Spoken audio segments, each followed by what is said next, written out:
Hello, the European Union Court of Justice has just declared invalid a directive which forces phone and internet companies to store your personal information from your internet traffic.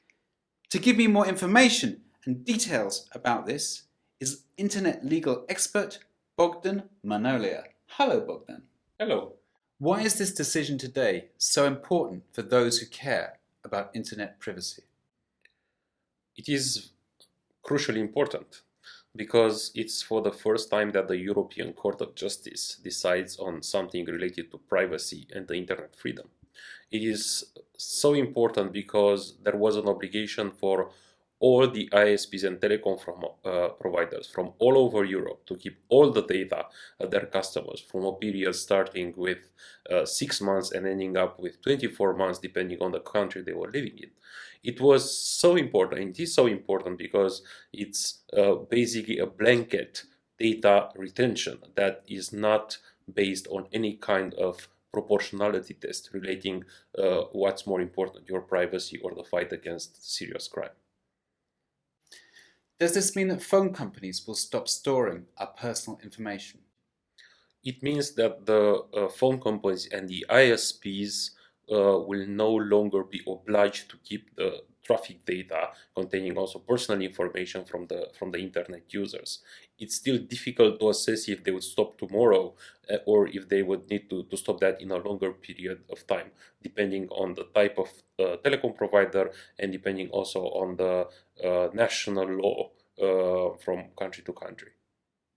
What precise information were these phone and internet companies obliged to store? For example, for the telecom connections, the providers were obliged to keep information such as the phone number that is calling, the phone number that is calling to, the length of the communication, the data when you send an SMS, to whom you send it, how long it is, and the location data regarding to a mobile phone and other related data.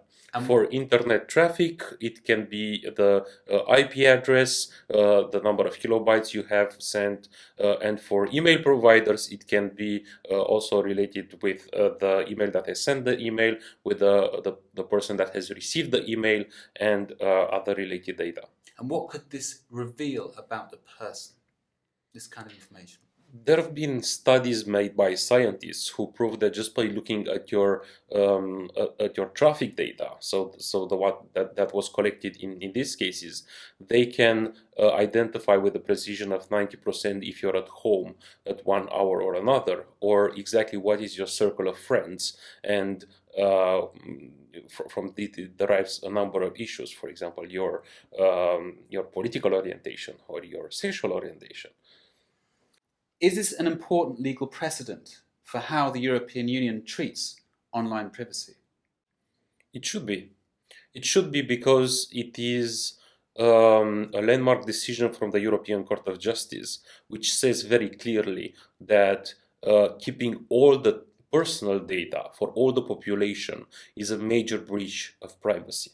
And if decision in this respect would be taken in the next period, then it needs to be balanced with the fundamental rights.